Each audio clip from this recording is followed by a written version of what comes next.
Several weeks ago, I announced a Cybersecurity National Action Plan that addresses what increasingly the American people understand as one of our greatest challenges.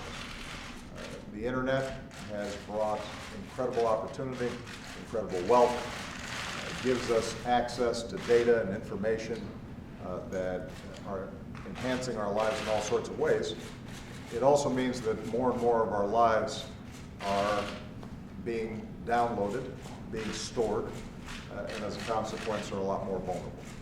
That's true for the private sector, that's true for individual Americans, that's true for federal, state, local governments, it's true for our critical infrastructure.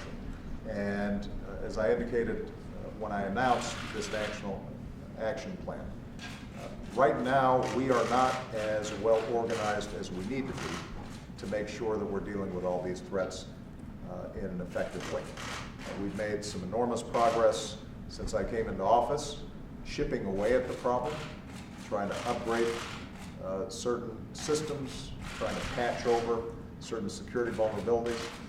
But what I've indicated is even as we are vigilant and constantly trying to improve the security of systems that we currently have, and even as we set up frameworks for cooperation with the private sector where there are particular vulnerabilities, this is going to be a big agenda, a long-term agenda that is extremely complicated, extremely technical, and is going to require us to overhaul a bunch of legacy systems that are already in place. And for that reason, part of the Cybersecurity National Action Plan was to put together a bipartisan commission whose task was not to generate some fat report that collects dust, but in a timely way focuses on what are the long-term challenges that we face, what are the systems that we need to build, and can set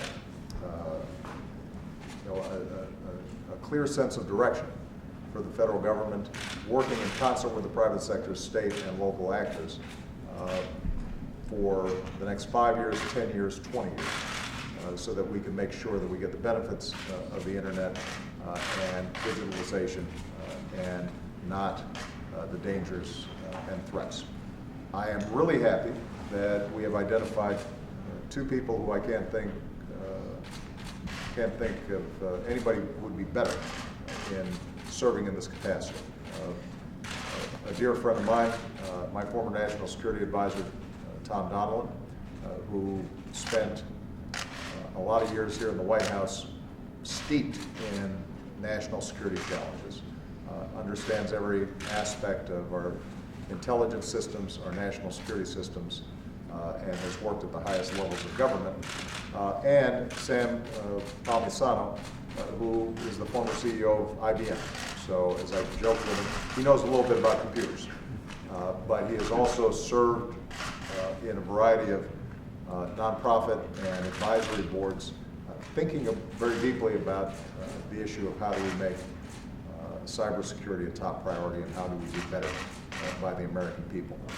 So with a chairman who understands government and national security issues, a vice chairman from the private sector who understands the intricacies of computing, the digital world, the economic aspects of this, I think we've got two of the best possible people to chair this, to head up this effort.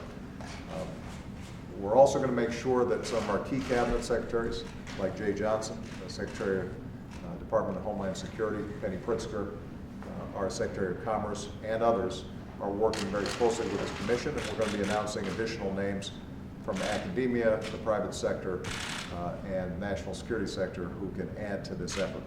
Their goal is going to be to produce a report no later than December 1st that will advise not just me, but the next administration and potentially administrations after that in terms of how we deal with this problem.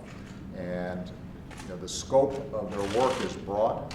They're going to be thinking about everything from how do we keep the huge databases that exist in the federal government more secure, to how do we more effectively work with critical sectors of our economy, whether it's the financial sector or our critical infrastructure like utilities, to make sure their systems are more secure.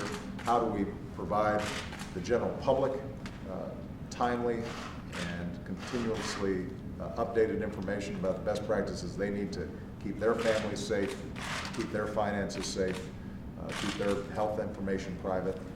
How are we going to improve the process that we purchase IT, software and hardware that makes the government run so that it's not as vulnerable to hacking and attacks? How do we make sure that we attract the very best personnel to work on these issues? So there's going to be a wide range of issues that these guys are charged with. I have told them that they're going to have the full support of the White House and the federal government in moving this effort forward. But there was a poll just in the last few days showing that the American people understand that this is a problem. Identified this as, I think, the third highest threat to their well-being and their safety and prosperity. And it's only going to grow. So we're very excited about Tom and Sam's participation. We're confident that this is going to be the kind of product that is of great importance to everybody. And this is not an ideological issue that should divide Washington along party lines. This is something that everybody's got an interest in getting right. And I want to just thank them for the outstanding work they do, and looking forward to getting a work plan for the United States of America to make sure that we're getting this right. Okay. Thank you.